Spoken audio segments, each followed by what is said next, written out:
baru bisa menyentuh barang-barang para pedagang setelah hari Minggu lewat, tepatnya pada pukul 12 malam nanti Tribuners. Oleh karena itu, ia meminta kepada keluarga dari para pedagang ini agar membantu pemindahan barang-barang pedagang ke los pasar yang telah disediakan di Pasar Tramo Maros, Tribuners.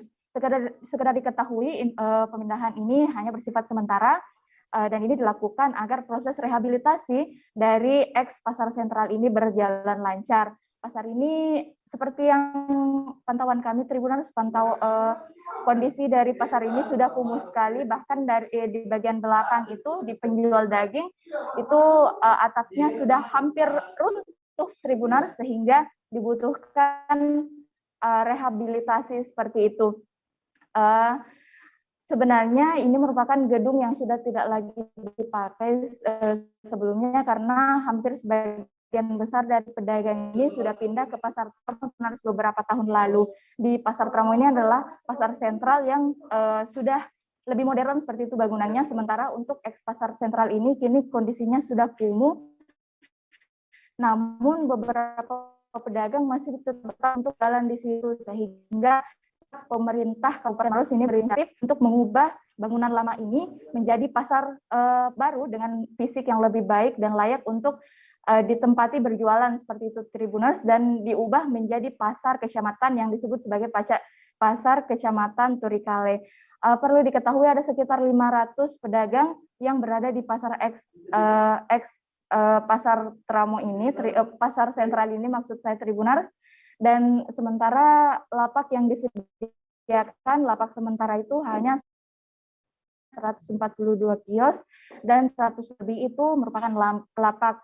Jadi sebagian dari mereka itu harus membangun lapak secara swadaya, karena memang pada rapat-rapat sebelumnya itu yang terdaftar dari pedagang pasar ex pasar sentral ini hanya sekitar 200, namun semakin ke sini semakin banyak yang bertambah, dan alhasil yang terdaftar itu, yang tidak terdaftar yang daftarnya berada di belakang itu harus membangun kios secara swadaya seperti itu. Kembali ke studio Firda. Baik, terima kasih rekan Nurul dari Tribun Timur atas laporannya. Selamat bertugas kembali, dan akan kami tampilkan Tribuners wawancara yang tadi sudah dihimpun oleh Nurul dari Wakil Bupati Maros, Suaratina Buhari, dan juga Rani, seorang pedagang. Berikut liputannya untuk Anda. Hai, kebetulan tadi ada kegiatan kunjungan ke Pasar Turikale yang rencana sebenarnya sudah harus relokasi.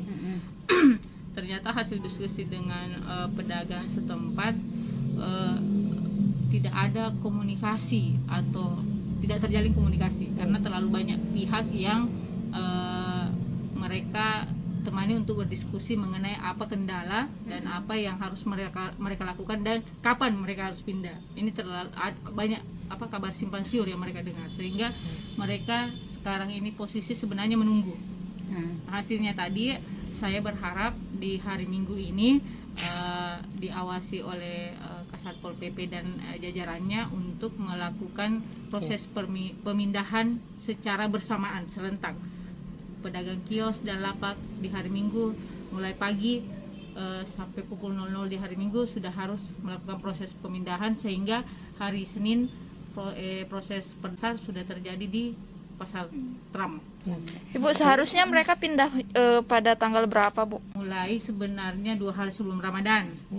Negosiasi lagi 2 hari setelah Ramadan. Setelah di losnya kita sepakat tanggal 8. Makanya sekarang sudah tanggal 12, saya tinjau langsung ke lapangan, ternyata masih ada persoalan, sehingga tadi saya sudah membuat ultimatum, mau tidak mau hari Minggu ini mereka sudah harus pindah, karena prosesnya nanti sudah diawasi oleh kepolisian, TNI, sama Satpol. Waktu kita apa membuat karena kita sudah dikasih lapar. Ada Domi Deswantri akan melaporkannya. Silakan rekan Domi. Menerima vaksin dosis pertama wajib menyertakan surat PCR 3x24 jam. Lalu untuk pelaku perjalanan yang baru menerima dosis kedua, yakni membawa swab antigen dengan keterangan waktu 1x24 jam. Lalu di pelaksana vaksinasi kemarin ditemui ada beberapa pelaku perjalanan yang tidak bisa divaksin dikarenakan ada penyakit bawaan atau penyerta dan belum waktunya untuk divaksin. Salah satunya yang terjadi kepada salah satu pelaku perjalanan bernama Bu Eci, dia tidak bisa divaksin dikarenakan memiliki riwayat penyakit asam lambung. Lalu pelaku perjalanan atau penumpang lainnya bernama Udin Samsudin, dia tidak bisa divaksin dikarenakan belum waktunya, karena dari dosis kedua ke dosis 3 atau booster ini dia baru 2 bulan, jaraknya baru 2 bulan. Lalu petugas mengimbau kepada Udin untuk menerima vaksin tersebut di bulan depan. Namun petugas juga memberikan langkah untuk supaya Udin ini bisa tetap melanjutkan perjalanan dengan menulis keterangan di surat vaksin dosis keduanya, yaitu dia telah menerima vaksin dosis kedua dan belum bisa divaksin karena waktu atau periode waktunya belum sesuai dengan yang ada. Lalu Pak Antar juga mengingatkan atau mengimbau kepada masyarakat, khususnya pelaku perjalanan yang ingin berpergian, ada 4 gerai vaksin yang dilaksanakan oleh Polda Lampung, yaitu gerai vaksin presisi. Yang pertama ada di Jalan Tol Trans Sumatera Bakauheni di kilometer 20A dan B, lalu ada di kilometer 234 di Mesuji, lalu ada di 172 di Lampung Tengah. Begitu. Baik, terima kasih rekan Domi dari Tribun Lampung atas laporannya. Selamat bertugas kembali. Kita beralih ke Sultra. Saudara, pemerintah Kota Kendari menggelar pasar murah paket sembako hemat bagi masyarakat. Pasar murah yang digelar Dinas Perdagangan Koperasi dan UKM Kota Kendari ini bersama dengan Perum Badan Urusan Logistik atau Bulog Divisi Regional Sulawesi Tenggara, menyasar setiap kelurahan dan kecamatan di Kota Kendari. Wali Kota Kendari, Zulkarnain Kadir, mengatakan pihaknya menyiapkan sembako dengan harga terjangkau untuk masyarakat. Hal itu dalam rangka untuk mengantisipasi keadaan dan kebutuhan sembako masyarakat Kota Kendari yang makin tinggi. Informasi lebih lengkapnya akan disampaikan oleh rekan jurnalis kami dari Tribun Sultra, ada Amelda Devi yang akan melaporkannya. Silakan rekan Amel. Ya baik, terima kasih rekan Firda. Jadi penyaluran sembako atau paket murah sembako murah ini itu dilakukan oleh pemerintah Kota Kendari dalam rangka membantu warga Kota Kendari dalam memenuhi kebutuhan pokoknya, mengingat harga bahan pokok yang termasuk di dalamnya beras, gula, tepung, dan termasuk minyak goreng ini sedang tinggi. Ya, oleh karena itu pemerintah Kota Kendari melalui Dinas Perdagangan Koperasi dan UKM Kota Kendari bekerja sama dengan Perum Bulog Sulawesi Tenggara menyediakan paket sembako murah ini.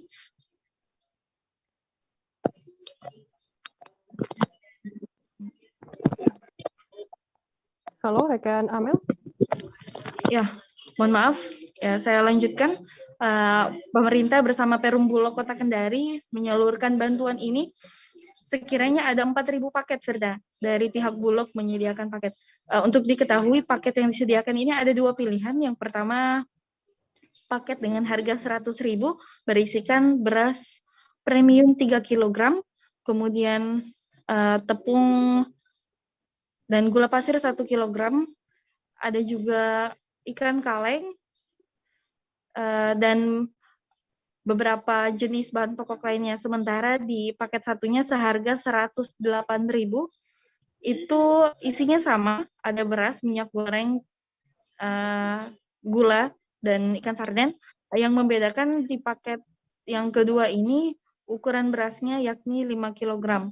Ya, untuk sistem yang digunakan pemerintah Kota Kendari bersama Perum Bulog yaitu menggunakan sistem by order, artinya masyarakat yang ingin mendapatkan paket murah ini bisa langsung melapor ke pihak RT RW untuk didata dan selanjutnya dilaporkan ke Perum Bulog yang akan siap langsung mengantarkan paket tersebut. Ya, sistem ini digunakan untuk mencegah kerumunan karena sebelumnya pihak Bulog juga pernah melakukan pasar murah, namun proses pendistribusiannya itu hanya di satu titik, yaitu di kantor Perum Bulog, dan itu mengakibatkan menumpuknya massa masyarakat bertumpuk di satu titik sehingga dianggap tidak efektif. Ya, jadi pemerintah kota mengambil langkah ini dengan membagikan langsung ke tiap-tiap kelurahan, Firda. Jadi minimal pemesanan itu sebanyak 30 paket. Kemudian pihak Bulog langsung mengantarkannya. Ya, untuk kemarin itu pembukaan, Firda, dilakukan di Kecamatan Baruga. Ada 3 kelurahan yang telah mendaftarkan. Sekiranya kemarin itu ada 1.400 paket yang langsung diantarkan pihak Perum Bulog dan pemerintah kota. Ya, untuk selanjutnya juga, Firda, pihak yang para warga yang ingin mendapatkan paket sembako seperti yang tadi saya sampaikan langsung mendaftar ke RT RW, dan untuk paket selanjutnya pihak Bulog menyampaikan kemungkinan harganya akan naik karena menyesuaikan dengan harga minyak goreng. Mengingat harga minyak goreng ini mereka tentukan berdasarkan stok dan harga yang tersedia dari distributor di Kota Kendari. Karena beberapa jenis minyak goreng juga berbeda dan harganya tentu berbeda per liternya. Untuk yang kemarin disalurkan itu seharga 24.000 per liter. Ya, selain itu, Firda, pemerintah Kota Kendari, yaitu Wali Kota Kendari sendiri menegaskan jika pasar murah ini berbeda dengan BLT sehingga tidak ada syarat apapun untuk mendapatkan paket sembako murah ini. Jadi semua masyarakat Kota Kendari yang ingin mendapatkan paket murah bisa langsung mendaftar. Seperti itu, Firda. Baik, terima kasih rekan Amel dari Tribun Timur dari Tribun News Sultra atas laporannya. Selamat bertugas kembali. Tribuners, tadi jurnalis kami juga sudah menghimpun keterangan dari Wali Kota Kendari Sulkaran Kadir dan juga Kepala Perum Bulog Sultra Siti Mardati Saing. Berikut liputannya untuk Anda. Tersedia kalau ada tambahan order, mungkin harganya sedikit berbeda, mengingat harga dipengaruhi minyak goreng yang memang berdasarkan stok dan harga yang ada di distributor. Kalau untuk yang disiapkan hari ini, paketnya itu isinya apa saja? Kalau ini beras premium ya, premium itu 5 kilo, kemudian ada tepung terigu 1 kilo, gula pasir 1 kilo, kemudian minyak goreng kemasan yang 900 ml. Kemudian ada sarden. Harganya itu? Yang ini tadi sampaikan yang 3 kilo 100.000, yang 5 kilo 180.000. Itu berbeda di beras. Nah, untuk paket berikutnya mungkin lebih tinggi karena stok minyak goreng akan masuk ke ini kemasannya botol jadi dia lebih mahal. Walaupun harga mahal, kadang-kadang juga tidak ada kan stoknya. Tadi alhamdulillah Ibu Kepala Bulog sudah menyampaikan bahwa beras, gula dan tepung terigu termasuk minyak itu alhamdulillah tersedia. Tinggal masyarakat tadi kita himbau untuk kemudian berbelanja secara bijak sesuai dengan kebutuhannya agar tidak mengurangi atau kemudian membebani ketersediaan stok kita ini. Kita beralih ke informasi selanjutnya, Saudara. Hingga Senin 11 April, capaian vaksinasi COVID-19 tahap pertama di Provinsi Kepulauan Bangka Belitung telah mencapai 96,05%. Dari data yang disampaikan oleh Satuan Tugas Khusus, percepatan vaksinasi COVID-19 Kepulauan Bangka Belitung hanya dibutuhkan 4% lagi untuk mencapai angka 100%.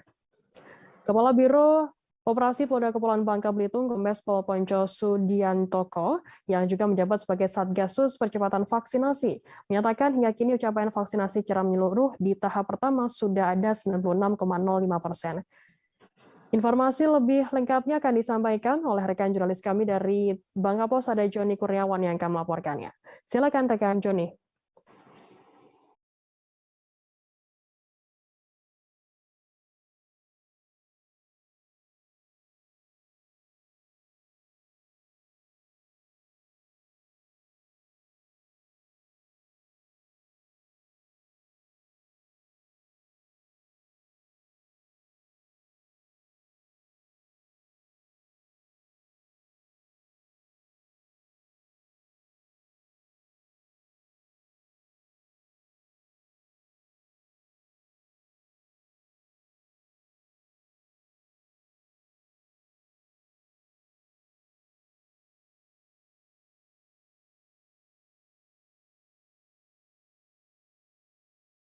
Ya, silakan rekan Joni laporan Anda. Rekan Firda dan juga Tribuners, hari ini dapat saya sampaikan bahwa hingga Senin 11 April 2022 capaian vaksinasi COVID-19 tahap pertama di Provinsi Kepulauan Bangka Belitung sudah mencapai 96,05%, dan artinya masih ada sisa 4% yang belum terpenuhi.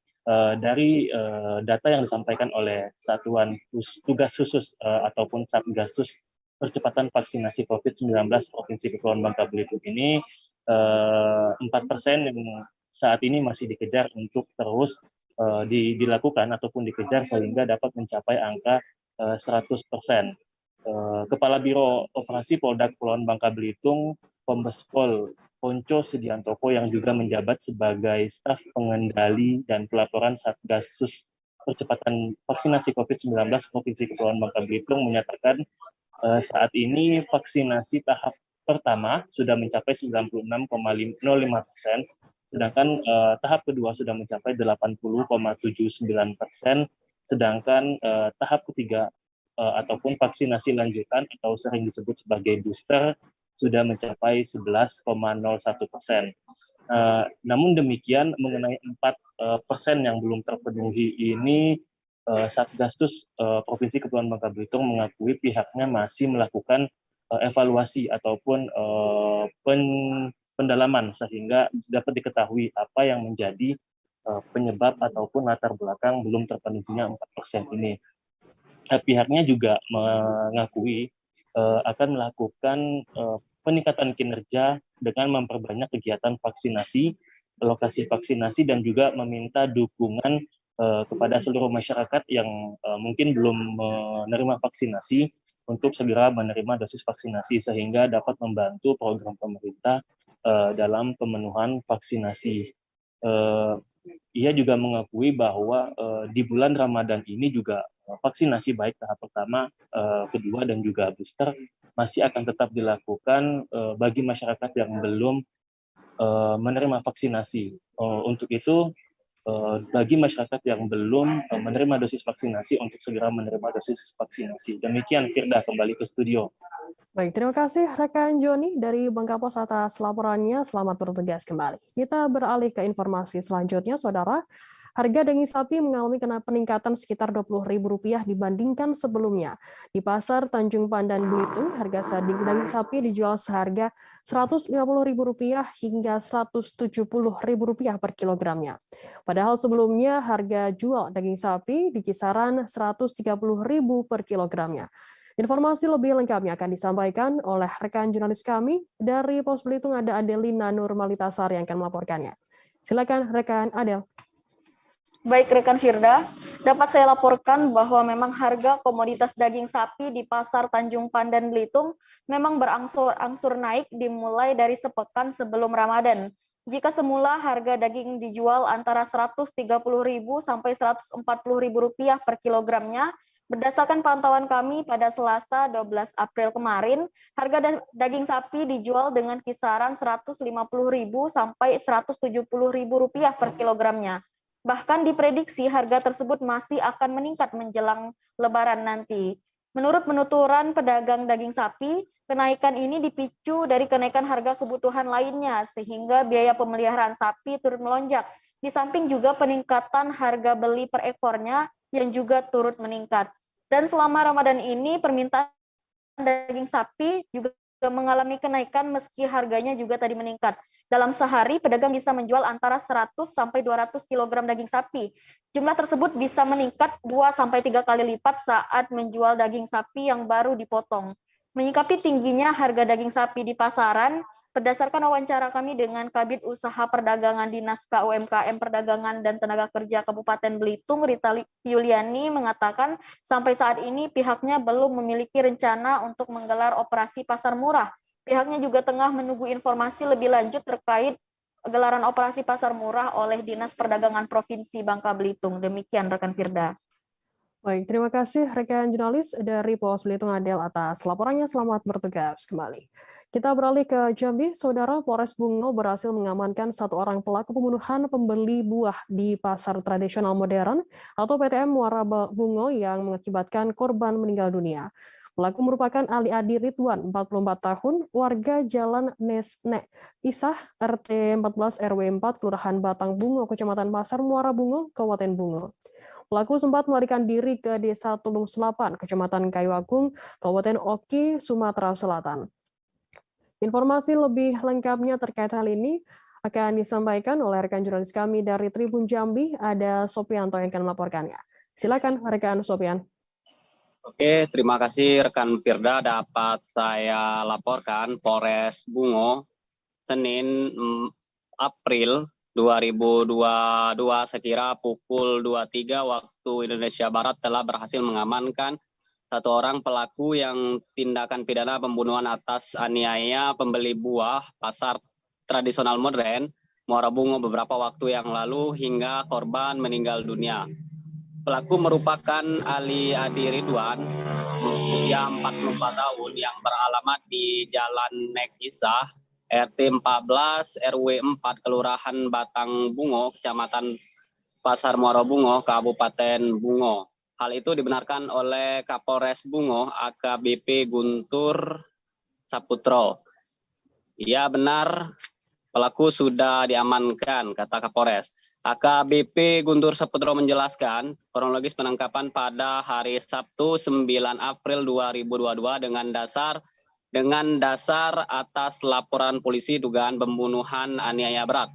Tim Opsnal Satreskrim melakukan penyelidikan terhadap pelaku dan didapat informasi keberadaan pelaku yang melarikan diri. Pasca kejadian diketahui bahwa pelaku melarikan diri di Kabupaten Oki, Kecamatan Kayu Agung, Desa Tulung Selapan, Provinsi Sumatera Selatan. Kemudian tim bergerak menuju Provinsi Sumatera Selatan. Setelah sampai pada hari Minggu 10 April 2022 sekira pukul 23 waktu Indonesia Barat, tim Opsnal Satreskrim langsung melakukan penyelidikan dan berhasil melakukan penangkapan terhadap pelaku. Selanjutnya, pada saat penangkapan pelaku sedang berada di sebuah warung nasi goreng di Kabupaten Oki, Kecamatan Kayu Agung, Desa Tulung Selapan, Provinsi Sumatera Selatan. Pada saat penangkapan, pelaku tidak melakukan perlawanan, kemudian setelah melakukan penangkapan, tim Opsnal Satreskrim Polres Bungo kembali mengamankan pelaku dan kembali ke Polres Muara Bungo. Kemudian untuk barang bukti yang diamankan, 1 helai baju lengan panjang warna putih milik korban, 1 helai celana pendek warna kuning milik korban, 1 helai celana pendek katun warna putih milik kemudian 1 buah dompet warna coklat milik korban dan 1 buah pisau panjang 20 cm warna stainless bergenggam warna putih milik pelaku. Untuk saat ini pelaku dijerat pasal 338 KUH pidana subsidiar pasal 351 ayat 3 KUH pidana subsidiar 354 ayat 1. Demikian rekan Firda. Baik, terima kasih rekan jurnalis dari Tribun Jambi atas laporannya. Selamat bertugas kembali. Tribuners, kita akan jeda sejenak, tetaplah di Live Update. Oke, apa kabar Bang Arif di sini untuk strateginya? Kalau saya sendiri di Jumip 37 ini yang semalam baru mulai, saya udah pasti. Sebenarnya aku nggak ngerasain penangkapan atau penggerebegan atau apapun itu, karena gini loh, posisinya aku kriteria. Jadi kita mengenal disebut dengan stroke yang tidak berdarah dengan stroke yang berdarah. Stroke yang tidak berdarah itu biasanya ditandai dengan adanya penyumbatan. Kalau itu penyumbatan di sini mungkin pikirnya tidak ke situ kali ya, tapi kalau di Korea atau di Kamboja itu ada beberapa paper yang saya itu mas, ya, dulunya tukang koran. Oh gitu ya. Tukang koran. Ya, saya baca itu Pak. Tuh kan pernah baca kan? Ya. Jadi kalau saya jadi pangdam itu udah bersyukur banget. Si anak ini dijadikan sebagai tersangka begitu. Ya, kalau ini kita bicara yang di luar kasus Bongombo ya. Dengan nama hujan shower. di mana terdapat batas jelas antara daerah hujan dan tidak hujan yang biasanya terjadi pada fase awal mature stage atau tahap berbahaya dewasa. itu Kang. Jadi mulai artinya terjadinya perlembekan. Nah itu untuk penetrasi akan sulit begitu ya. Dok, saya ini menurut saya memang tidak mudah, bukan urusan tanah diambil. Kalau misalnya Amerika Serikat sekarang, Rasulullah mengatakan dalam sebuah hadis bahwa berpuasa di 6 hari Syawal itu. Oke, apa kabar Bang Arif di sini untuk strateginya? Kalau saya sendiri di Jumip 37 ini yang semalam baru mulai, saya udah Sebenarnya aku nggak ngerasain penangkapan atau penggerebegan atau apapun itu. Karena gini loh, posisinya aku kriteria. Jadi kita mengenal disebut dengan stroke yang tidak berdarah dengan stroke yang berdarah.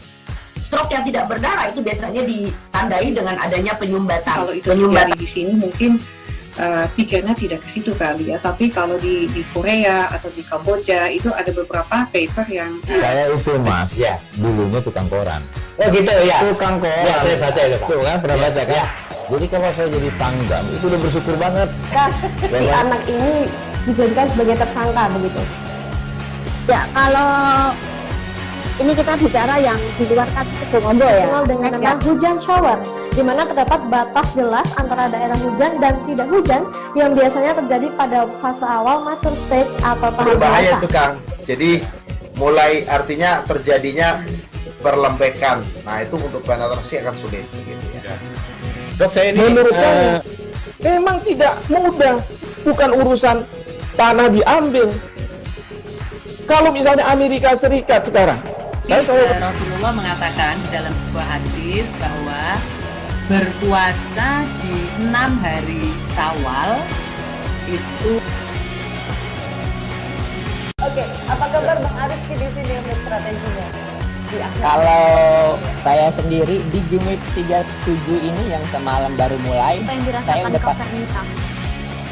Sebenarnya aku nggak ngerasain penangkapan atau penggerebegan atau apapun itu. Karena gini loh, posisinya aku kriteria. Jadi kita mengenal disebut dengan stroke yang tidak berdarah dengan stroke yang berdarah. Stroke yang tidak berdarah itu biasanya ditandai dengan adanya penyumbatan. kalau itu terjadi di sini mungkin pikirnya tidak ke situ kali ya, tapi kalau di Korea atau di Kamboja itu ada beberapa paper yang Saya itu Mas, dulunya tukang koran. Oh gitu ya. Tukang koran. Ya, saya baca itu Pak. Tuh kan pernah baca kan? Jadi kalau saya jadi pangdam itu udah bersyukur banget. Si anak ini dijadikan sebagai tersangka begitu. Ya, kalau ini kita bicara yang di luar kasus Bongombo ya. Dikenal dengan nama hujan shower, di mana terdapat batas jelas antara daerah hujan dan tidak hujan yang biasanya terjadi pada fase awal mature stage atau tahap Berbahaya dewasa. itu Kang. Jadi mulai artinya terjadinya perlembekan. Nah itu untuk penetrasi akan sulit begitu ya. Dok, saya ini menurut saya memang tidak mudah, bukan urusan tanah diambil. Kalau misalnya Amerika Serikat sekarang, Rasulullah mengatakan dalam sebuah hadis bahwa berpuasa di 6 hari Syawal itu. Oke, apa kabar Bang Arif di sini untuk strateginya? Kalau saya sendiri di Jumip 37 ini yang semalam baru mulai, saya udah Sebenarnya aku nggak ngerasain penangkapan atau penggerebegan atau apapun itu. Karena gini loh, posisinya aku kriteria. Jadi kita mengenal disebut dengan stroke yang tidak berdarah dengan stroke yang berdarah. Stroke yang tidak berdarah itu biasanya ditandai dengan adanya penyumbatan. kalau itu terjadi di sini mungkin pikirnya tidak ke situ kali ya, tapi kalau di Korea atau di Kamboja itu ada beberapa paper yang Saya itu Mas, dulunya tukang koran. Oh gitu ya. Tukang koran. Ya, saya baca itu Pak. Tuh kan pernah baca kan? Jadi kalau saya jadi pangdam itu udah bersyukur banget. Si anak ini dijadikan sebagai tersangka begitu.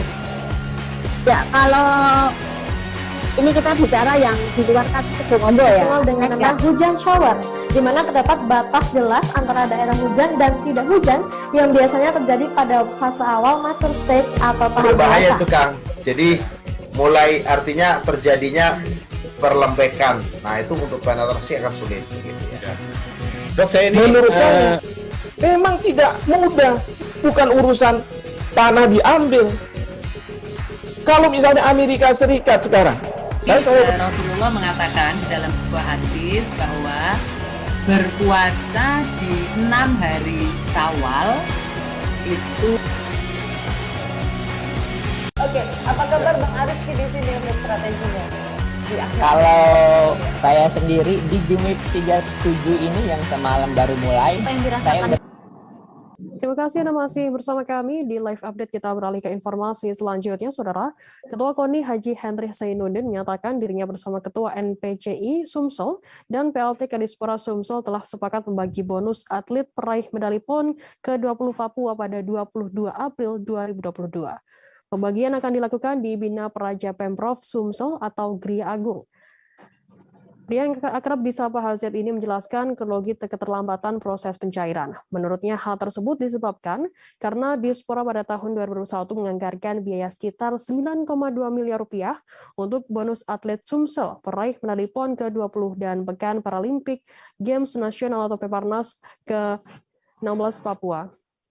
Namun dalam perjalanannya prestasi olahraga Sumsel meningkat pesat pada PON ke-20 Papua. Informasi lebih lengkapnya akan disampaikan oleh rekan jurnalis kami dari Sriwijaya Post, ada Abdul Hafiz yang akan melaporkannya.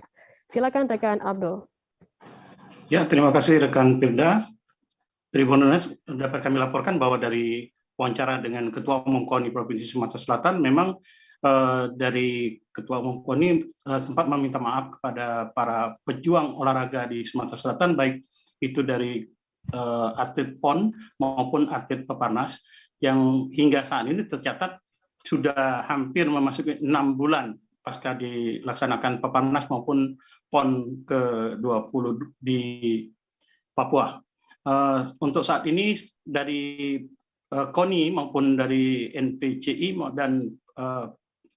dan dari Dispora Provinsi Sumatera Selatan itu sudah memfinalisasikan bahwa menyepakati yang tadinya mengalami keterlambatan karena memang sebelumnya pada tahun 2021 dari pihak Dispora itu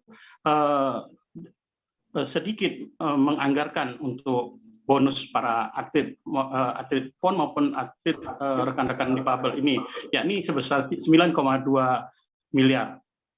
Akan tetapi dengan upaya dengan melakukan pergeseran anggaran baik itu dari penciutan dari anggaran KONI Provinsi Sumatera Selatan NPCI dan Dispora, anggaran tersebut bisa akan tertutupi dan rencananya akan pembagian dilaksanakan pada tanggal 22 April 2022 mendatang. Selanjutnya bisa dapat kami laporkan juga bahwa Ketua KONI Provinsi Sumatera Selatan maupun dari Dispora Provinsi Sumatera Selatan tak henti-hentinya menjelaskan bahwa proses daripada pencairan bonus ini, karena memang bonus ini berasal dari dana APBD Provinsi Sumatera Selatan. Selanjutnya bahwa dana tersebut yang tadinya tidak diperkirakan oleh Dispora bisa mencapai prestasinya, jumlah atlet yang berprestasinya sedemikian signifikan dengan diiringi dengan jumlah janji bonus dari Gubernur Sumatera Selatan, yakni sebesar 300 juta rupiah untuk peraih medali emas, baik itu PON maupun Peparnas. Ini merupakan 3 kali lipat dari PON maupun Peparnas sebelumnya, yakni di Jawa Barat tahun 2016, yang sebelumnya hanya 100 juta untuk peraih emas. Sedangkan untuk peraih medali perak perunggu itu hanya 2 kali lipat dari PON maupun Peparnas sebelumnya, yakni kalau sebelumnya 75 juta untuk perak dan 50 juta untuk perunggu, artinya kelipatan dua kali lipatnya. Selanjutnya dijelaskan pula bahwa Henry Zainuddin menjelaskan bahwa Provinsi Sumatera Selatan termasuk memberikan bonus yang lumayan signifikan dibandingkan dari provinsi tetangga pada PON kali ini, karena di provinsi-provinsi lainnya di Sumatera itu berkisar kisaran dari 200 juta maupun 100 juta untuk peraih medali emas. Nah, dari informasi juga kebetulan dari Kepala Dinas Pemuda dan Olahraga juga menjelaskan bahwa ada proses anggaran untuk penyairan bonus tersebut. Pencairan ini tadinya akan dilakukan 2 tahap. Namun setelah ada komunikasi baik itu KONI maupun dari NPCI, maka dfinalisasikan akan dilakukan sekaligus, tidak dengan 2 tahap. Demikian rekan Firda dan Tribuners. Baik, terima kasih rekan jurnalis dari Tribun Sumsel, dari Sriwijaya Pos, maksud kami Abdul Hafiz atas laporan Anda. Selamat bertugas kembali.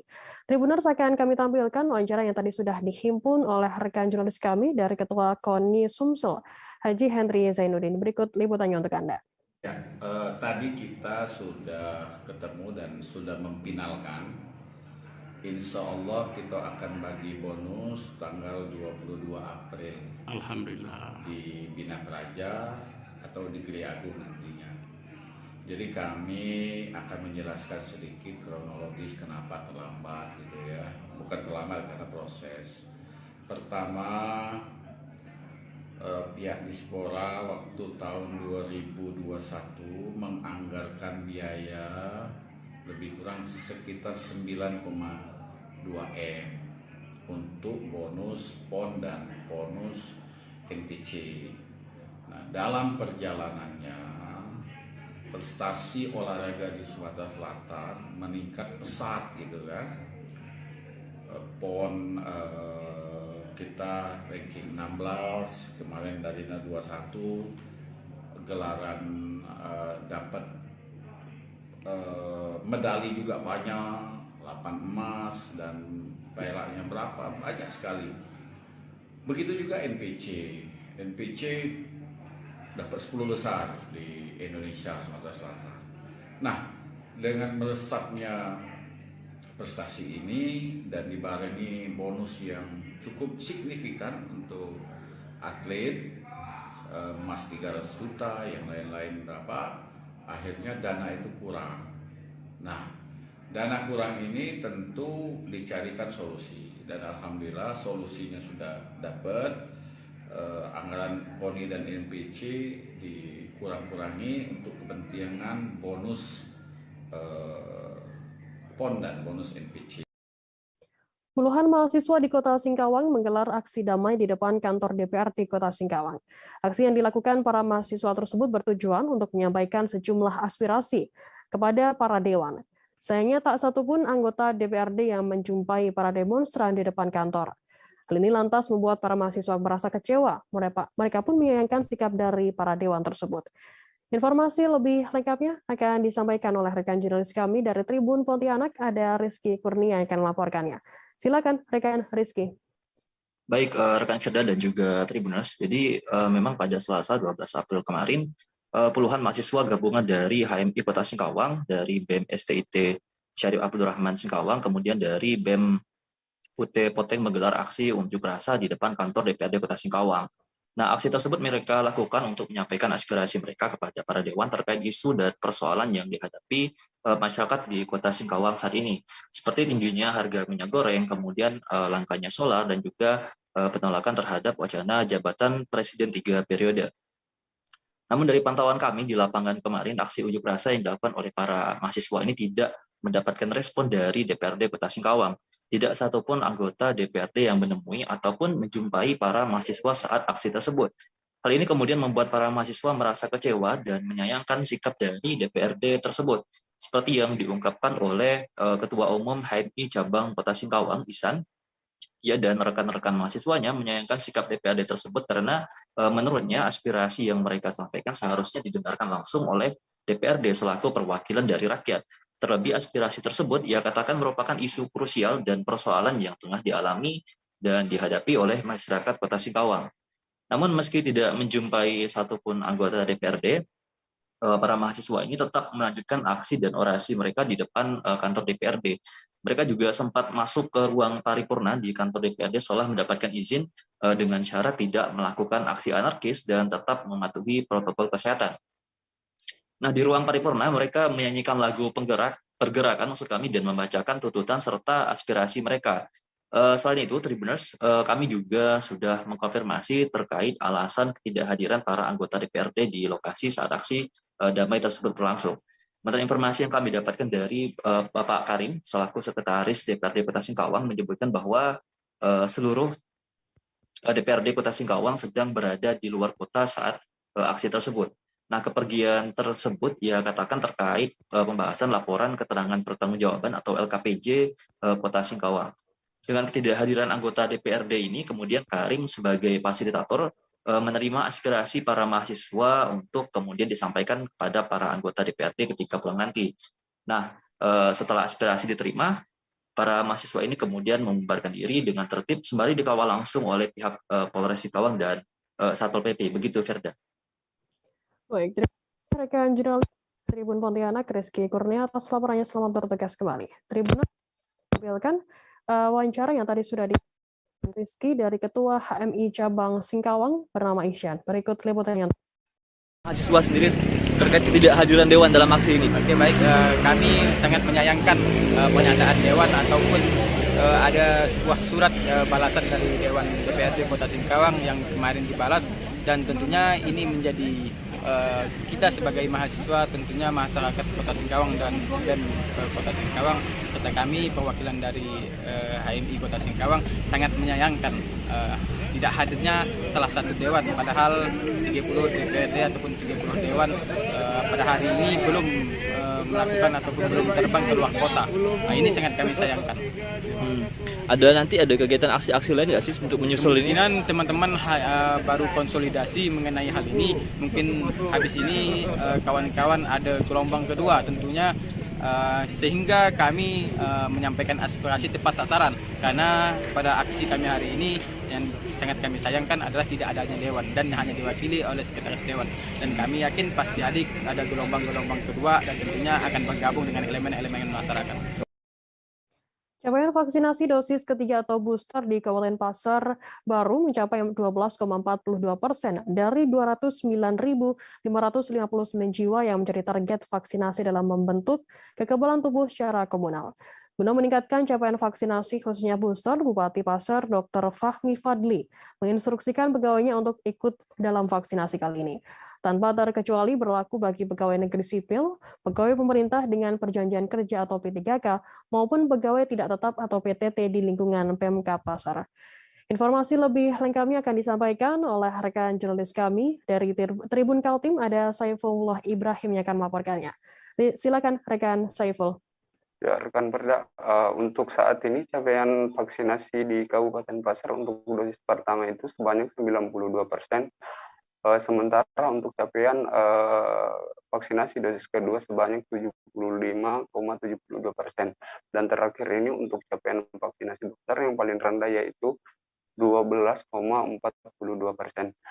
Sehingga dalam mengambil langkah percepatan vaksinasi tersebut, Bupati Pasar telah mengeluarkan instruksi nomor 10 tahun 2022 tentang percepatan capaian vaksinasi booster di lingkup pegawai bagi aparatur sipil negara, pegawai pemerintah dengan perjanjian kerja, dan pegawai tidak tetap di lingkup pemerintah Kabupaten Pasar.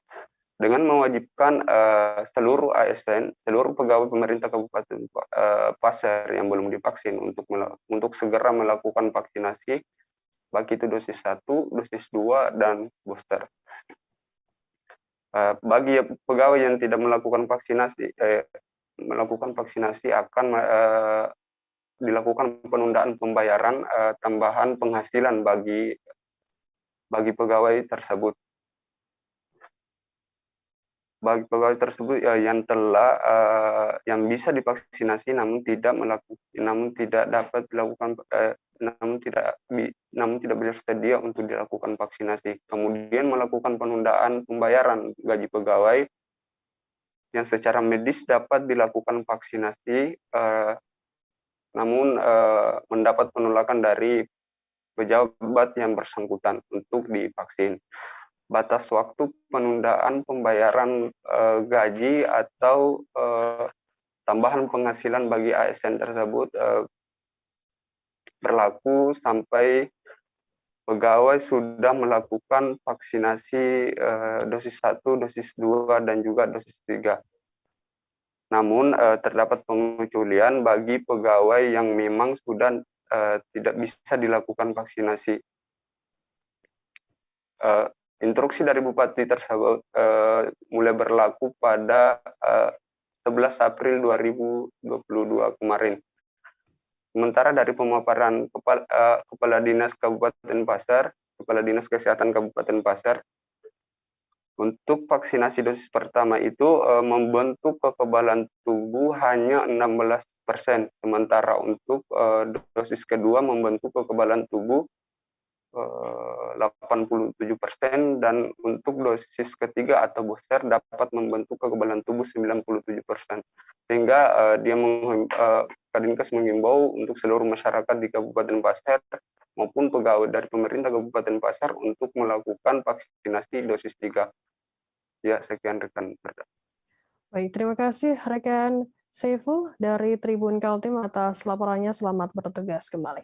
Kita beralih ke informasi selanjutnya. Saudara, kebakaran maut yang menewaskan satu keluarga dalam bengkel di Jalan Warakas 1 RT 16 RW 1 Kelurahan Warakas Tanjung Priok, Jakarta Utara menghebohkan warga setempat. Saat kejadian, warga sekitar mendengar teriakan para korban yang terjebak dalam bengkel seiring berkobarnya si jago merah.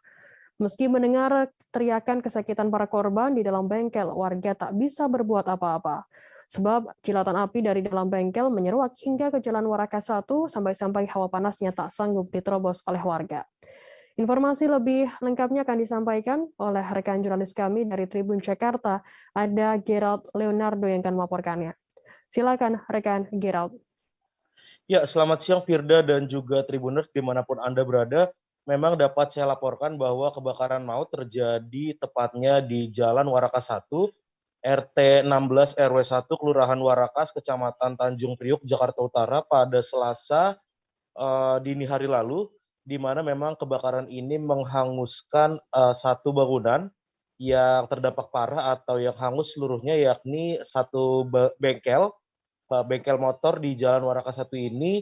Dan naasnya memang kebakaran ini mengakibatkan satu keluarga yang terdiri dari 5 orang yang merupakan penghuni bengkel tersebut meninggal dunia karena memang mereka terjebak di dalam bengkel. Adapun Firda dan juga Tribuners, kebakaran ini terjadi sekitar pukul 2.40 waktu Indonesia Barat Selasa dini hari kemarin, di mana dalam prosesnya api berkobar begitu cepat dan begitu besar, sehingga dalam kondisi situasi di sekitar lokasi yang cukup sepi, warga baru menyadari ada api ketika memang ada beberapa yang melihat dan mengabarkan warga setempat lainnya. Ketika kebakaran terjadi, Firda dan juga Tribuners, memang kondisi bengkel tersebut dalam keadaan terkunci, sehingga warga yang berada di sekitar lokasi pun tidak sempat untuk mendobrak masuk ke dalam bengkel tersebut, yang ternyata di dalamnya ada satu keluarga yang masih terjebak. Warga tak bisa berbuat banyak lantaran memang juga api yang berkobar hebat sudah begitu besar dan hawa panasnya juga terasa sampai di Jalan Warakas 1, sehingga warga tak bisa berbuat banyak untuk menyelamatkan 5 orang yang terjebak di dalam bengkel tersebut.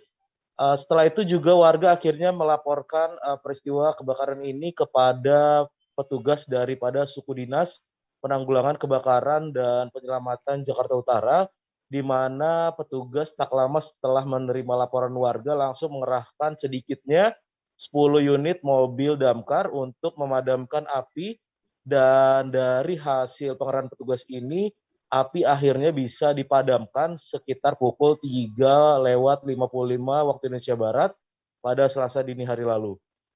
Adapun memang Firda dan juga Tribuners, kejadian kebakaran ini awalnya memang terjadi ketika satu keluarga yang tinggal di dalam bengkel tersebut sudah terlelap, dan berdasarkan keterangan dari pemadam kebakaran dan juga warga, pintu atau rolling door daripada bengkel ini juga terkunci, diduga terkunci dari luar, ketika salah satu anggota keluarga yang dalam hal ini selamat dari peristiwa kebakaran ini sedang keluar untuk beraktivitas tertentu, dan memang disebutkan oleh warga dan petugas pemadam kebakaran pintu rolling door ini dikunci dari luar, sehingga ketika kebakaran hebat ini terjadi, satu keluarga yang terdiri dari seorang ayah, ibu, dan 3 orang anaknya di dalam itu sudah tidak bisa menyelamatkan diri karena mereka terkunci dari dalam. Namun memang satu keluarga ini sempat berteriak minta tolong dan juga menggedor-gedor pintu rolling door meminta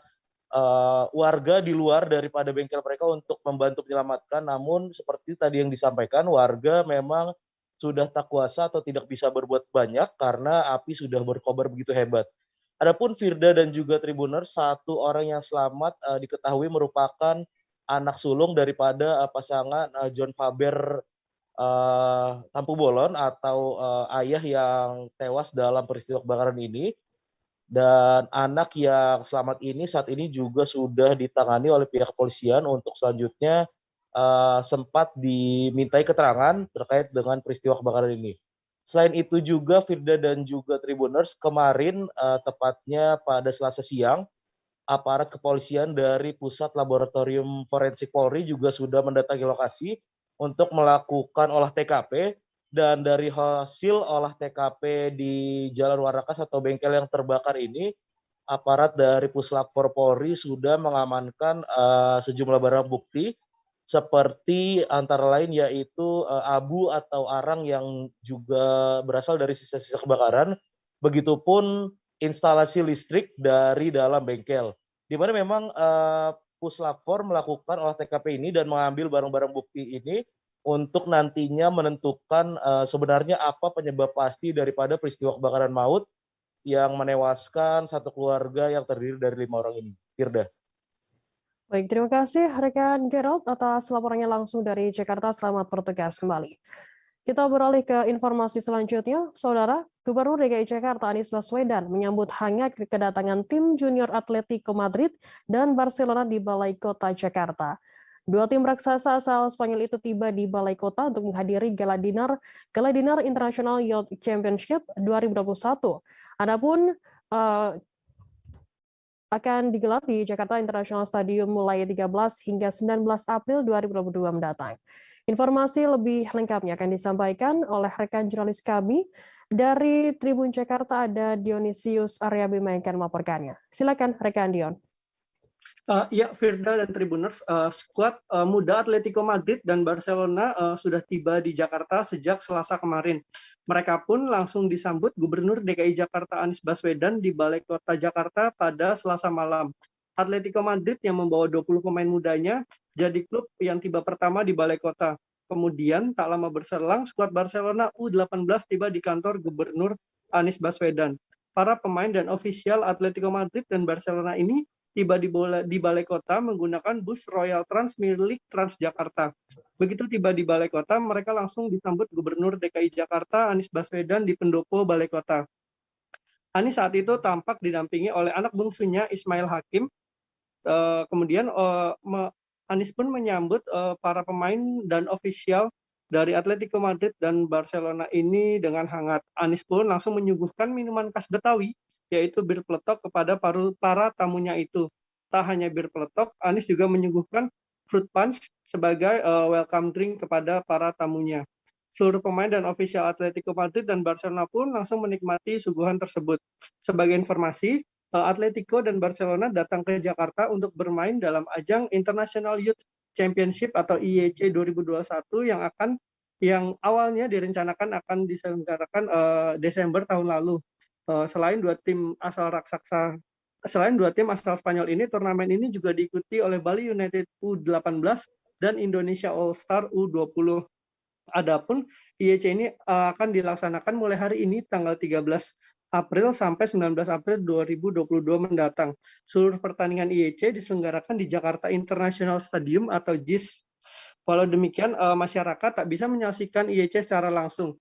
Pencinta sepak bola tanah air pun hanya bisa menyaksikan lewat layar kaca. Untuk partai pembuka IYC 2021 akan diselenggarakan sore nanti pukul 3 sore antara Bali United U18 versus Atletico Madrid U18.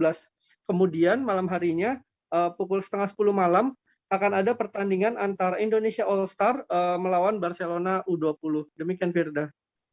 Baik, terima kasih rekan jurnalis dari Tribun Jakarta atas laporannya. Selamat bertugas kembali. Kita beralih ke informasi lainnya, saudara. Para pemain Timnas Futsal Putra Indonesia menerima 14 unit sepeda motor Vespa sebagai bentuk apresiasi atas perjuangan mereka di Piala AFF Futsal 2022. Diketahui Timnas Futsal Putra Indonesia mampu melaju ke partai final meski harus puas finish sebagai runner-up. Indonesia kalah secara dramatis dari tuan rumah Thailand pada babak adu penalti 3-5 seusai bermain imbang 2-2. Indonesia sempat unggul 2-0 sebelum disamakan 2 gol pada menit terakhir dari Thailand melalui skema power play. Untuk mengetahui informasi lebih lengkapnya akan disampaikan oleh rekan jurnalis kami dari wartakotalive.com, ada Ramadan yang akan melaporkannya. Silakan rekan Rama. Ya, terima kasih rekan Firda. Dapat saya sampaikan bahwa para pemain tim nasional putra Indonesia atau Timnas Futsal Putra Indonesia pada hari kemarin telah menerima 14 unit sepeda motor Vespa sebagai bentuk apresiasi atas perjuangan mereka di ajang Piala AFF Futsal 2022. Adapun apresiasi yang diterima yaitu berupa Vespa jenis sprint 150 dari PS Store milik Putra Siregar, AHA, dan Ikatan Motor Indonesia atau IMI. Acara apresiasi yang digelar pada Selasa sore kemarin itu dihadiri oleh Ketua MPR RI Bambang Susatyo bersama anggota Komite Eksekutif atau Exco Federasi Futsal Indonesia yaitu Atta Halilintar. Bambang Susatyo mengapresiasi pemberian apresiasi kepada para pemain Timnas Futsal Indonesia yang sebelumnya telah berjuang di ajang Piala AFF Futsal 2022 di Bangkok, Thailand, seperti itu. Pria yang biasa disapa Bamsud ini mengatakan menjadi runner-up tentu membawa harapan besar bagi kebangkitan prestasi Timnas Futsal Putra Indonesia. Diketahui Timnas Futsal Putra Indonesia otomatis berhak mengikuti Piala Asia Futsal 2022 yang bakal dilangsungkan di Kuwait pada 25 September hingga 20 Oktober 2022 mendatang. Seperti itu. Selain itu, Bamsud juga menjelaskan bahwa dalam 14 kali partisipasi Timnas Futsal Putra Indonesia di ajang AFF, Timnas Futsal Putra Indonesia berhasil 1 kali menjadi juara, tepatnya pada tahun 2010, lalu 4 kali menjadi runner-up, yaitu tepatnya pada tahun 2006, 2008, 2019, dan 2022, atau tepatnya pada tahun ini. Adapun dalam beberapa kali ajang SEA Games, Timnas Futsal Putra Indonesia juga berhasil memberikan medali, yakni 3 medali perunggu pada SEA Games 2007, SEA Games 2011, dan SEA Games 2013. Lebih lanjut, Bamsud berharap agar prestasi Timnas Futsal Putra Indonesia dapat lebih baik lagi ke depannya. Dia juga melihat anak-anak muda di Indonesia sebenarnya memiliki potensi untuk bisa dapat bermain di Timnas Futsal Putra Indonesia demi membawa nama harum Indonesia di ajang internasional seperti itu. Dan Bamsud juga menambahkan bahwa Timnas Futsal Putra Indonesia saat ini sedang kembali bergeliat seperti itu. Dia juga melihat Timnas Futsal Putra Indonesia berisikan banyak pemain muda yang sebelumnya juga berhasil mengantarkan Indonesia menempati peringkat ketiga di ajang Piala Asia Futsal U20 tepatnya pada tahun 2019. Dan kehadiran sosok pelatih baru yaitu Muhammad Azim Zadeh asal Iran yang berhasil membawa Timnas Futsal Putra Iran ke level dunia juga diharapkan oleh Bamsud dapat membawa angin segar bagi prestasi Timnas Futsal Putra Indonesia. Seperti itu, rekan Firda. Baik, terima kasih rekan jurnalis dari wartakotalive.com, Rama, atas laporannya. Selamat bertugas kembali. Tribuners, akan kami tampilkan wawancara yang tadi sudah dihimpun oleh rekan jurnalis kami dari Ketua MPR RI Bambang Susatyo dan juga Atta Halilintar, anggota Komite Eksekutif Federasi Futsal Indonesia. Berikut liputannya untuk Anda.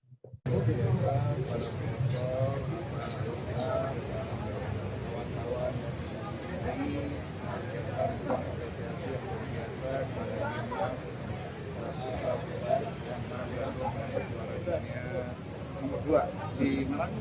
Piala AFF di Thailand kemarin. Kita berharap di masa-masa yang datang bisa merebut juara satu.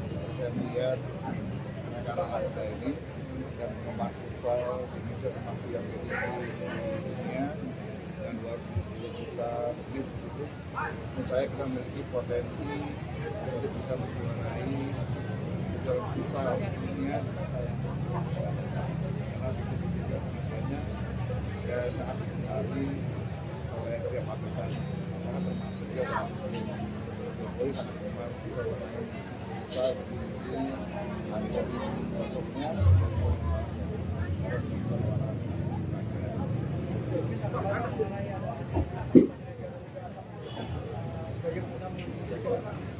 apresiasi kepada timnas futsal kita, Pak? Ya, karena memang kemarin pengen yang beda ya, terus kan banyak supportnya, apalagi ini kan ada IMI juga, jadi berkaitan dengan otomotif juga, jadi kolaborasi yang luar biasa lah gitu. Tapi dengan saya waktu itu ketemu sama salah satu teman baik saya, Bang Putra Siregar, terus kita pengen bagi iPhone juga, Vespa juga, iWatch juga, jadi biar anak-anak muda kita ini kerasa diapresiasi, dan yang muda-muda yang nonton juga kerasa termotivasi untuk jadi pemain hebat. Karena kita lihat kan bakat-bakat futsal di Indonesia sekarang banyak banget, apalagi dengan support yang baik pasti akan membuat mereka lebih berkembang lagi. Luar biasa yang saya lihat karena kita sampai final.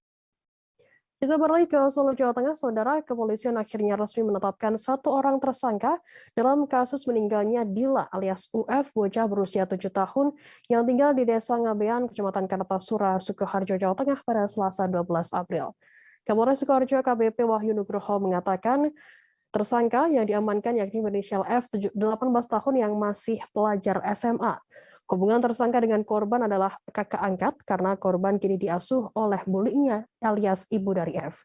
Pihak kepolisian mendapati laporan dari warga jika ada seorang bocah yang meninggal dunia sekira pukul 6 sore.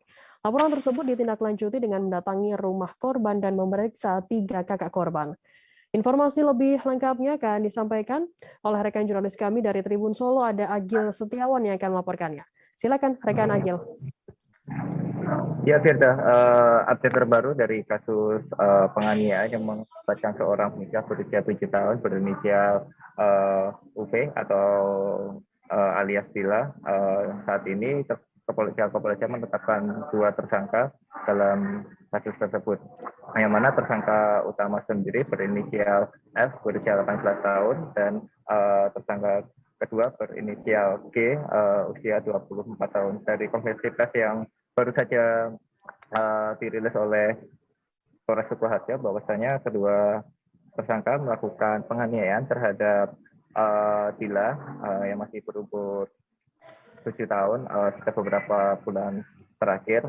Alasannya karena mereka jengkel, korban tidak menuruti keinginan mereka dan susah diatur. Namun pada kemarin hari Rabu tanggal 13 April bahwasanya kekerasan yang dilakukan oleh tersangka F mengakibatkan korban meninggal dunia. Dan saat ini pihak kepolisian telah menetapkan 2 tersangka yaitu kakak beradik.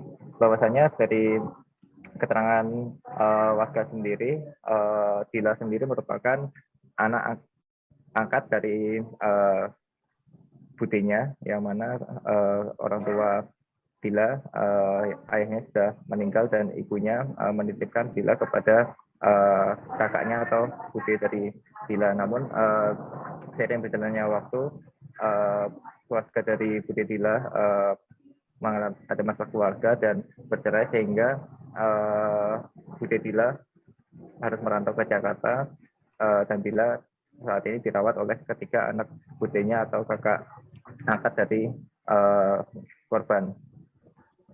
Sekian, Firda. Baik, terima kasih rekan Agil. Ternyata ada update terkini yakni ada 2 orang yakni kakak beradik yang ditetapkan sebagai tersangka atas kasus kematian dari Dila, bocah berusia 7 tahun yang ada di Kartasura, Sukoharjo, Jawa Tengah. Terima kasih atas laporannya, selamat bertugas kembali. Kita beralih ke informasi selanjutnya, Saudara.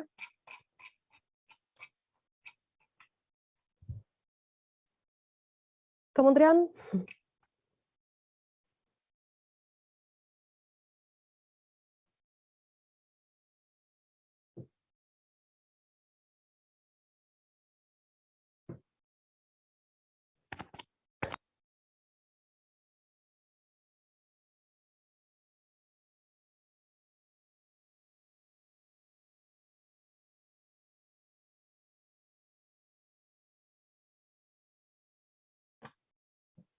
Kementerian Perdagangan atau Kemendak Republik Indonesia bersama anggota Dewan Perwakilan Rakyat Indonesia beserta pemerintah Kota Bogor melakukan inspeksi mendadak atau sidak ke Pasar Bogor, Kecamatan Bogor Tengah, Kota Bogor pada Selasa 12 April.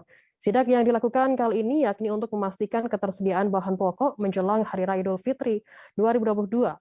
Dari hasil sidak, Wakil Menteri Perdagangan RI Jerry Sambuaga menjelaskan, saat ini ketersediaan bahan pokok rumah tangga menjelang Lebaran di Pasar Bogor terbilang cukup terkendali. Informasi lebih lengkapnya akan disampaikan oleh rekan jurnalis kami dari Tribun Bogor, ada Rahmat Hidayat yang akan melaporkannya. Silakan rekan Rahmat. Ya baik, Firda dan rekan-rekan Tribunalis lainnya, dapat kami sampaikan bahwasanya Wakil Menteri Perdagangan Republik Indonesia bersama anggota Komisi 6 Dewan Perwakilan Rakyat Republik Indonesia beserta Wali Kota Bogor Bima Arya Sugiarto dan jajaran Perumda Pasar Pakuan Jaya melakukan inspeksi mendadak ke Pasar Bogor, Kecamatan Bogor Tengah, Kota Bogor pada hari kemarin.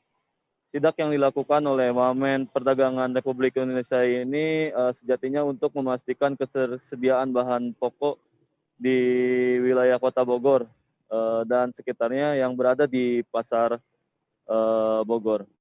Dalam hasil sidaknya ini, Wakil Menteri Perdagangan Republik Indonesia mengatakan bahwasanya semua ataupun ketersediaan bahan-bahan pokok di Pasar Bogor terkhusus menjelang Lebaran nanti terbilang cukup aman.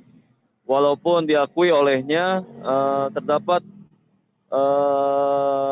kenaikan dan penurunan harga, sehingga beliau menyimpulkan bahwasanya harga yang berada di Pasar Bogor terbilang cukup fluktuatif.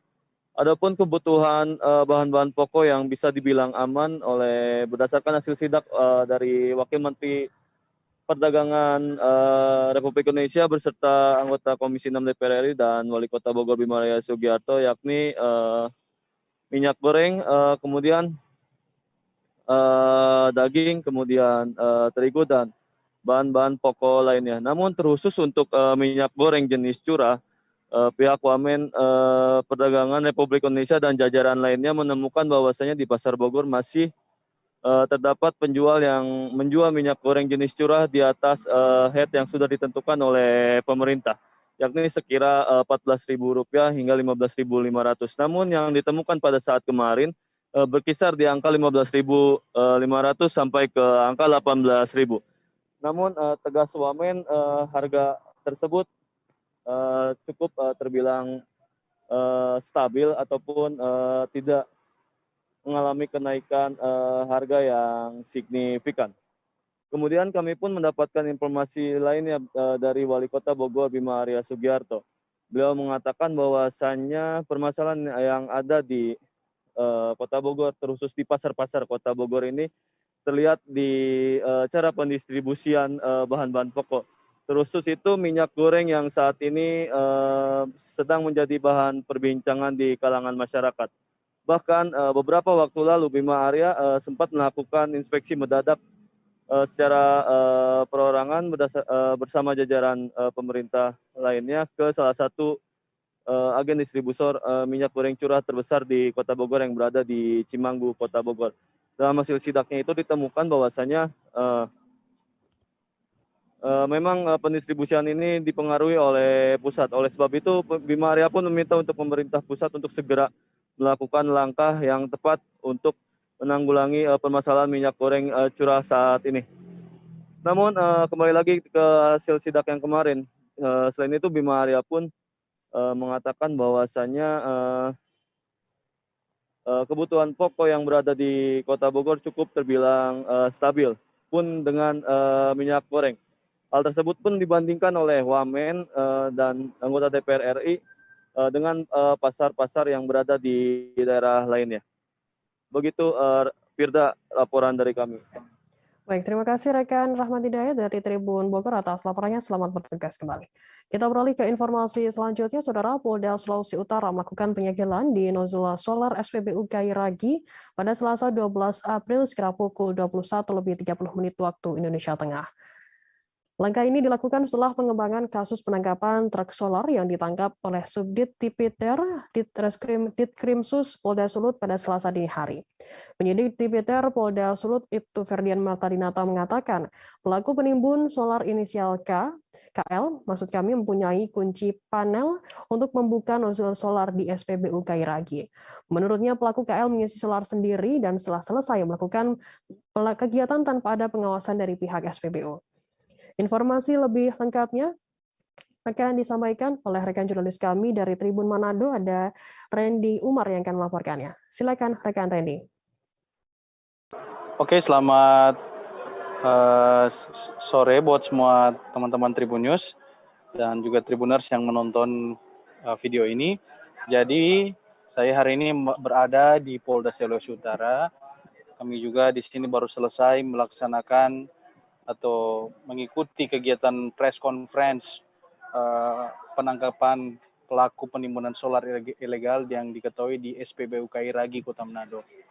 Jadi informasi yang kami terima dan juga kami liput langsung di lokasi bahwa memang benar dari informasi bahwa diduga ada kerjasama antara pihak penimbun solar dengan SPBU Kairagi untuk mengisi bahan solar subsidi pemerintah. Mereka menimbun solar sebanyak 3 ton lebih, dan sejauh ini Polda Sulawesi Utara telah mengamankan 2 pelaku. Yang pertama itu pelakunya yang penimbun solar, dan kedua adalah seorang security. Jadi security itu juga terlibat di situ. Security menjadi bagian dari penimbunan solar ini. Dan informasi tambahan juga dari penjelasan dari penyidik sendiri bahwa penimbunan solar ini atau penimbunan solar ini ada juga kerjasama dengan pihak SPBU, di mana pihak pemilik SPBU sendiri membiarkan atau mengizinkan untuk memberikan kunci atau kunci duplikatnya. Jadi disuruh untuk duplikat kunci membuka pada bagian panel.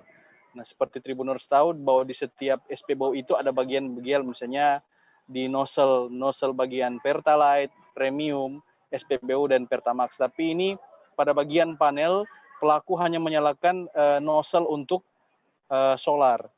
Jadi pada waktu itu, dan mereka melakukan itu pada dini hari, karena dini hari kan belum ada kegiatan, jadi mereka melakukan sejak dini hari untuk tidak dipantau oleh orang masyarakat lain. Jadi sejauh ini baru 2 pelaku yang diamankan. Polisi tadi sudah menjelaskan bahwa mereka masih akan melakukan pengembangan lanjut agar kasus ini bisa terungkap lebih jelas. Oke. Baik, terima kasih rekan Randy dari Tribun Manado atas laporannya. Selamat bertugas kembali. Kita beralih ke informasi lainnya, Saudara. Jenazah Ibda Imam Agus Hussein akan dimakamkan di Kelurahan 2 Panyabungan, Kecamatan Panyabungan, Kabupaten Mandailing, Natal pada Rabu 13 April hari ini. Jasad Ibda Imam Agus Hussein tiba di rumah duka pada Selasa kemarin. Acara penghormatan dari pihak kepolisian, keluarga, dan masyarakat sekitar berlangsung hingga dini hari kemarin. Sebelumnya, Dansat Brimob Polda Sumsel, Kombes Pol Kristianto menjelaskan bahwa akan ada pelaksanaan sholat di masjid terdekat. Nah, untuk mengetahui bagaimana proses pemakaman dari jenazah Ibda Imam Agus Hussein, kami saat ini sudah tersambung dengan jurnalis dari Tribun Medan, ada Maurits Pardosi yang akan melaporkannya. Silakan rekan Maurits. Ya, terima kasih Firda pada kesempatan ini, bahwa kita telah mengikuti tadi acara prosesi pemakaman Ibda atau Ibtu Anumerta Imam Agus Hussein yang berlangsung sejak pukul 8 hingga pukul 11 siang. Setidaknya berlangsung selama 3 jam tadi. Prosesi mulai dari perarakan dari rumah duka hingga ke masjid, lalu disolatkan di masjid. Setelah itu dibawa ke pemakaman umum yang berada dekat dengan masjid. Jadi areal dari rumah duka, masjid, dan pemakaman umum itu tidak terlalu jauh atau relatif dekat. Nah, sebelumnya diketahui bahwa Ibda Imam Agus Hussein ini telah diberangkatkan dari bandara di Sumatera Barat atau Padang dan tiba sekitar pukul tengah 12 malam pada Selasa 12 April 2022. Setelah itu terdengar dan terlihat secara jelas isak tangis keluarga pecah pada waktu itu. Mereka merasa sedih kehilangan putra terbaik Kota Mandailing Natal, dan juga mereka juga masih berharap banyak hal terhadap almarhum karena belum menikah atau masih lajang, dan dia baru saja menyelesaikan akademi kepolisiannya pada tahun 2020. Nah, upacara tadi berlangsung hikmat dan terakhir tadi ada juga penyerahan bendera dan foto kepada keluarga oleh pihak kepolisian, khususnya dari Brimob Polda Sumatera Utara. Demikian, saudari Firda. Baik, terima kasih rekan jurnalis dari Tribun Medan, Maurits atas laporannya. Selamat bertugas kembali. Dan Tribuners, akan kami tampilkan wawancara dari Kapolres Mandailing Natal, AKBP Reza Hairul, dan Satbrimob Kapolda Sumut, Kombes Pol Kristianto. Berikut liputannya untuk Anda. Untuk besok pagi, tadi yang disampaikan oleh Bapak Bupati, pagi-pagi kita akan mensolatkan jenazah dulu di masjid. Nanti dari masjid akan kita laksanakan upacara pemberangkatan jenazah, dan nanti setelah itu kita menuju taman pemakaman umum. Itu ada kumpulan taman keluarga untuk memakamkan almarhum. Untuk personil yang jumlah personil untuk memakamkan itu berapa? Untuk personil yang kita gunakan mungkin ada lebih kurang 100 personil yang terdiri dari Polres, Brimob, dan dari Kodim. Bang, mengenai sosok mendiang ini bang, biarpun beda wilayah kita tahu kepolisian seperti apa? Yang jelas mendiang meninggal atau gugur dalam melaksanakan tugas. Yang kebetulan bertepatan pada saat tanggal 11 kemarin, pada saat ada unjuk rasa lebih serentak Sariputol. Sosoknya sendiri bang, orang baik aja. Yang jelas kalau kita kembalikan kepada agama, orang yang meninggal pada bulan Ramadan adalah orang baik. Amin. Amin. Bagus namanya Pak. Namanya Pak. Siap ya. Siap. Barusan kita sudah menyelesaikan prosesi mulai dari pelepasan jenazah dari rumah duka, kemudian dilanjut dengan pelaksanaan pemakaman almarhum Inspektur 1 Anumerta Imam Agus Hussein. Ini almarhum diberi kenaikan satu pangkat. Iya betul. Jadi almarhum telah dianugerahi kenaikan pangkat luar biasa karena gugur dalam tugas kepolisian. Kebakaran terjadi di RT 6 RW 3 Desa Baluti, Kecamatan Kandangan, Kota Kandangan. Kebakaran tersebut menghanguskan satu unit rumah milik warga. Kejadian kebakaran ini diperkirakan terjadi pada pukul 19.45 waktu Indonesia Tengah saat warga Desa Baluti sedang melaksanakan sholat Isya dan sholat Rawih. Kebakaran ini menghanguskan rumah milik Haji Haderi dan Hajah Nur Hayati. Diketahui juga pemilik rumah ini merupakan rias pengantin yang ada di Kota Kandangan. Informasi lebih lengkapnya akan disampaikan oleh rekan jurnalis kami dari Banjarmasin Pos, ada Eka Pertiwi yang akan melaporkannya. Silakan rekan Eka.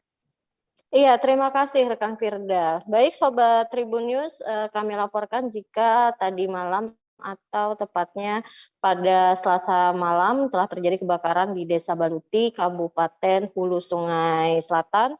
Dari kebakaran ini telah menghanguskan satu unit rumah warga milik Haji Hadri dan Hajah Nur Hayati. Jadi rumah ini baru bisa dipadamkan setelah beberapa jam dipadamkan oleh barisan pemadam kebakaran yang ada di Kabupaten Hulu Sungai Selatan. Selain itu, berdasarkan pemeriksaan dari kepolisian sementara ini, penyebab kebakaran adalah akibat dari ledakan gas LPG 3 kg.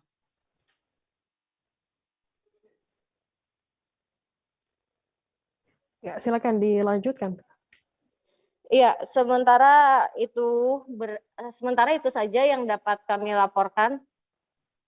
Ya, Rekan baik. Firda. Terima kasih, rekan jurnalis dari Banjarmasin Post atas laporannya. Selamat bertugas kembali. Kita beralih ke informasi selanjutnya, Saudara. Warga suku Helong selaku pemilik tanah Kelurahan Kolhua, Kecamatan Maulava, Kota Kupang, Nusa Tenggara Timur menolak pembangunan bendungan Kolhua. Pernyataan penolakan telah disampaikan berulang kali oleh warga. Dan terkini pada Senin 11 April pagi, warga mendatangi dan menduduki kantor Kelurahan Kolhua. Lurah Kolhua Silverstar Hello bersama stafnya tergesa-gesa meninggalkan kantor kelurahan. Lurah pun menghidupkan mobil kemudian tancap gas meninggalkan lokasi tersebut.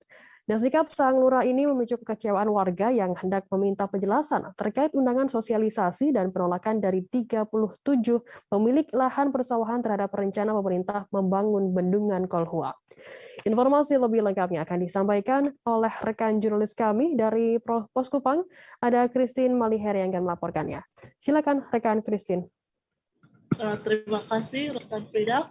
Dari Kupang, Nusa Tenggara Timur, kami melaporkan bahwa kemarin Senin terjadi aksi dari warga suku Helong pemilik lahan persawahan bendungan Kolhua yang melakukan aksi demo di depan kantor Lurah Kolhua.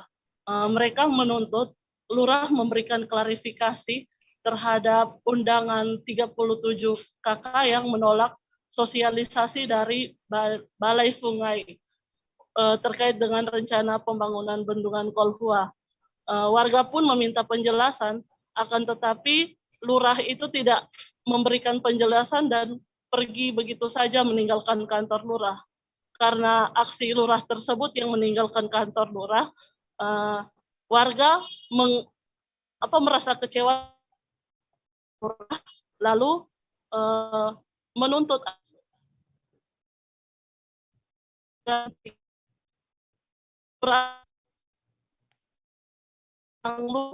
aktivitas di lurah. Halo rekan Christine. Ya. Ya, silakan dilanjutkan rekan Christine. Warga mengalami kekecewaan terhadap Lurah Silvester Hello yang enggan memberikan penjelasan terkait klarifikasi 37 KK yang menolak undangan sosialisasi tersebut karena sebenarnya bukan 37 tetapi ada lebih dari 200 KK yang berdomisili di sekitar persawahan itu. Makanya warga meminta agar lurah yang tidak mengerti segera diganti dengan pejabat yang baru karena kehadiran lurah itu dianggap meresahkan dan meminta kepada wali kota segera mengganti lurah demi kebaikan bersama. Terima kasih. Baik, terima kasih rekan jurnalis dari Pos Kupang Christine Maliheri atas laporannya. Selamat bertugas kembali. Tribuners, informasi tadi sekaligus menutup perjumpaan kita dalam live update hari ini. Jangan lupa saksikan terus live update di seluruh kanal YouTube dan Facebook Tribun Network. Saya Firda Ananda, mewakili kru bertugas pamit undur diri. Terima kasih dan sampai jumpa.